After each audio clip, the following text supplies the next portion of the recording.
एक लेवा एक देवा दूतम, कोई काहू का पिता नहीं पूतम। एक कथा है कि एक व्यक्ति के दो पुत्र थे, उस व्यक्ति की मृत्यु हो गई।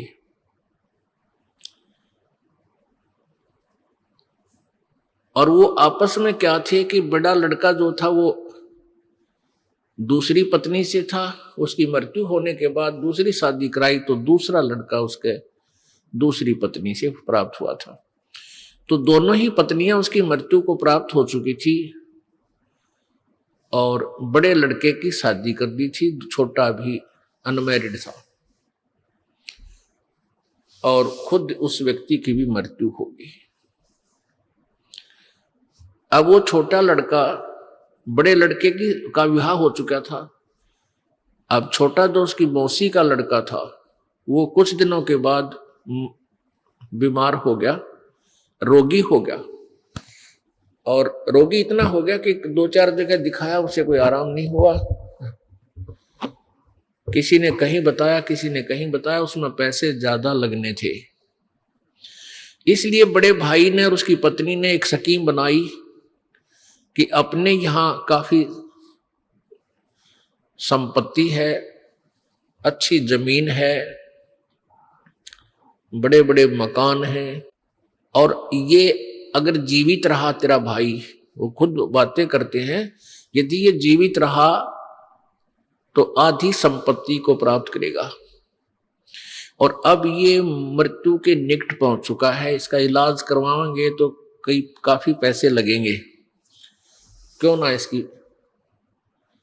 इसकी मृत्यु ही करवा दें किसी वैद्य से बात, डॉक्टर से बात करके। दोनों की एक स्कीम होगी, एक राय होगी, और एक वैद्य से प्रार्थना की। वैद्य से उन्होंने कहा कि ऐसे ऐसे हमारा भाई है, उसको आप विष दे दो। वो कहने लगा मैं 500 रुपये लूंगा, क्योंकि तो फिर 2 नंबर का काम करनी तो साथ में अपना भी उद्देश्य रखते हैं। उसमें 500 रुपये आज के 5 लाख के करीब थे,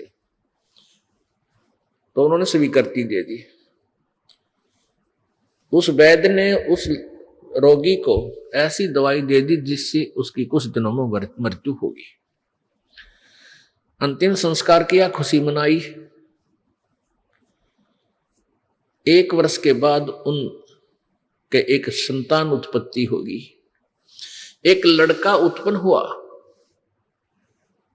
इकलौता पुत्र, और संतान हुई नहीं। इकलौता पुत्र खूब लालन पालन कर रहे हैं, बढ़िया से बढ़िया आहार कराते हैं। वो गिने दिनों में वो लड़का युवा हो गया, यानी 10-12 वर्ष के बाद पहले शादी कर देते थे, 12 वर्ष के बच्चे का ब्याह कर दिया करते थे। और 12 वर्ष के लड़के आज के 25 वर्ष 20 वर्ष के बच्चों से भी तगड़े हो जाते थे, ऐसा स्वस्थ शरीर होता था। अब वो लड़का जो है, उस लड़के का भी ब्याह कर दिया।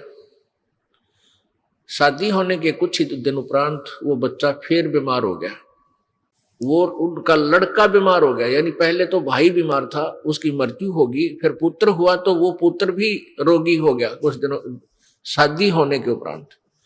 अब इकलौता पुत्र, उसके जीवन की रक्षा के लिए उन्होंने कोई वैद्य नहीं छोड़ा, कोई झाड़ फूंक करने वाला व्यक्ति भी नहीं छोड़ा। सबके पास गए, जो मुंह मांगा वो पैसा दिया, जो मांगा वही पैसा। कहा तुम मेरा बेटा ठीक कर दो, तो कितना पैसा लग जाएगा। अच्छी बहुत कीमती दवाइयां लगाई, लेकिन रिजल्ट ये हुआ कि कोई भी उसका ट्रीटमेंट नहीं कर सका। बच्चा ज्यादा ही अस्वस्थ हो गया और ऐसा लगने लगा कि ये शाम सवेरे ही प्राण त्यागने वाला है। वो उसके पिताजी वहां उसके पास बैठे थे, तब उस लड़के ने कहा कि भाई, अपने भाई का नाम लेकर बोला कि अब तेरा और मेरा हिसाब हो लिया पूरा, अब तू नू कर, कफन और लकड़ियां क्या हिसाब किताब रहता है वो इकट्ठी कर ले, और मैं इव प्राण त्यागूंगा।